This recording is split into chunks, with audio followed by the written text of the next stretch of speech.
doe about, I'm gonna guess 150 pounds. She was an adult deer because she had a fawn with her. She came out of the woods, and I didn't see her until she was right here, and she hit the side of my motorcycle. This video is sponsored by Cruiseman's Garage Honda Goldwing Maintenance Video Series. I think most motorcyclists really prefer to ride on smaller back roads as opposed to interstates.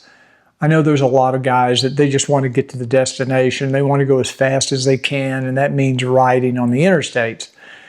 I'm a little different. I like to ride on the smaller back roads. I don't really like dealing with the semi trucks and all the traffic of the interstates. And I ride a motorcycle to relax and to enjoy the scenery, and that's just more, you're able to do that on the smaller 2-lane roads, back roads. However, there are some dangers that do exist when riding on these smaller roads, not the least of which is wildlife and critters running out in front of you.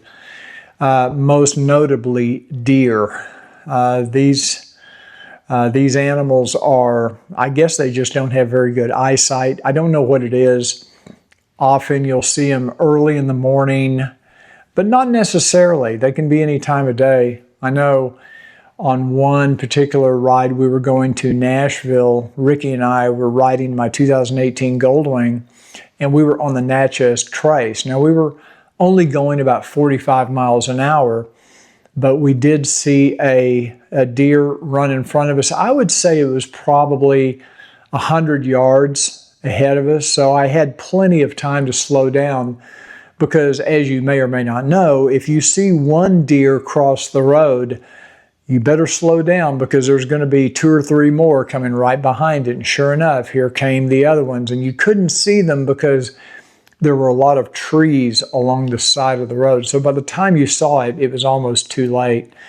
And that's the problem with deer strikes on motorcycles. They can be very deadly. And YouTube is full of videos showing where the guy had his dash cam or his action camera running when they strike a deer.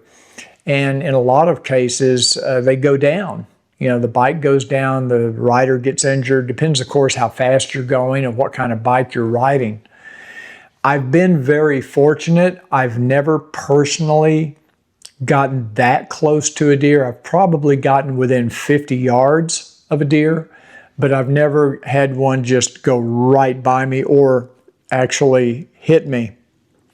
The closest I ever came with wildlife was on the Blue Ridge Parkway many years ago. Ricky and I were going somewhere, I don't remember, and a wild turkey flew right in front of the windshield. I think this was on my 2007 Goldwing, and those things are big. I had no idea how big a wild turkey was. I'd never really seen one up close. Well, I saw one up close, and I swear it was 3 feet away from my windshield. If it had come through that windshield, it would have been bad news. Well, the reason I'm talking about this is because recently my friend Dale was on a 12 or 13 day ride out to Tennessee, North Carolina, Virginia, and he encountered a deer strike on his way through Virginia.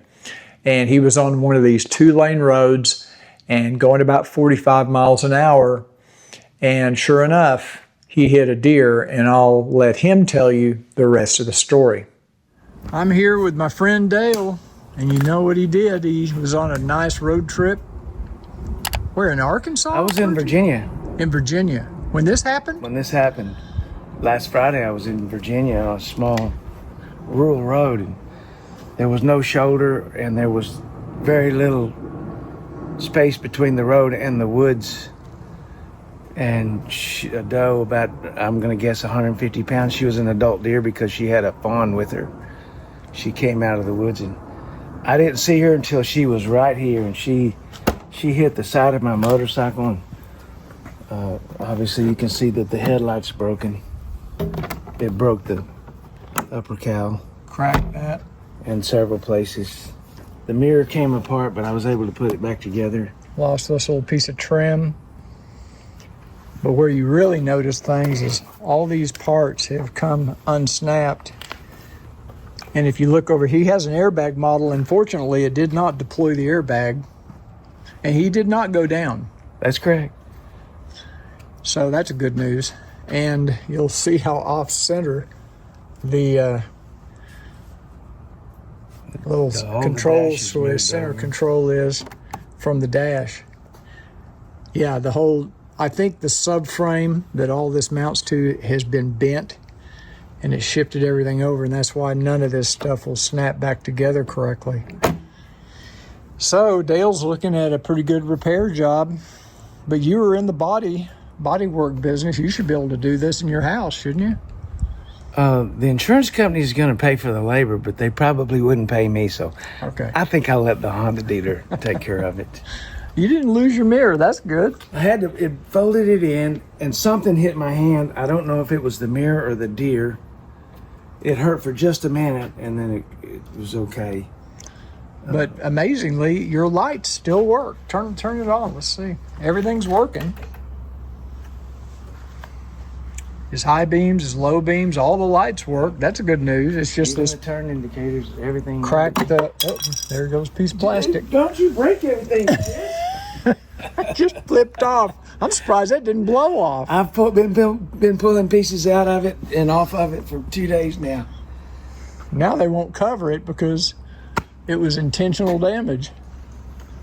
I was really surprised, though. I've often wondered, since I ride in deer country a lot, Right. I've often wondered, and I've seen videos of other motorcyclists hitting deer, and even when I talked to the insurance claims rep this morning, he asked, "Did you go down?" I said, "No, I didn't." And he said, "Well, it's a good thing it wasn't a pig." So yes, and he said that a lot of the claims that hit animals on the larger motorcycles, they don't fall. Really? Yeah, Interesting. unless it's a pig Huh. that they run into. Because they're so low. And they're heavy, much heavier. And they probably hit you in the wheel. Yeah. And that would really Jolt you. influence your steering, of course. I didn't feel any of this. Yeah. Okay. It just folded that mirror back, and I think it hit my hand. I'm happy that I was wearing gloves Knuckle protectors. with armor in it, because that's where it hit me, right on the knuckles, whatever it was. Oh, we're I think glad. it might have been her head. We're glad Dale's okay. Apparently the deer survived. He got up, or she got up and Yeah, ran it knocked away. her down, and then she got up and took off. He's just now getting back from his trip, and he was gone for how long? 6, 7 days? 12 days. 12 days. And we did all those highways out, or all those roads out there they call this dragon and that snake and this snake, and all those different kind of roads. And then this happened on a road that wasn't even named.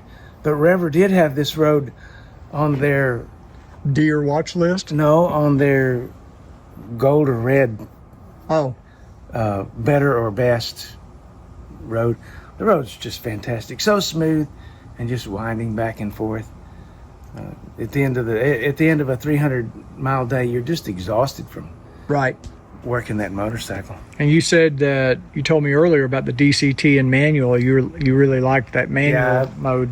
I had hoped on this trip to learn how to use sport mode, and I gave up on that pretty quick for the smoothness of the tour, and just put it in manual and choose the right gear for the speed you're going. At about 40 miles an hour, it was fourth and fifth gear, and it has so much torque you can just roll on slightly and roll off and achieve everything you want to with that.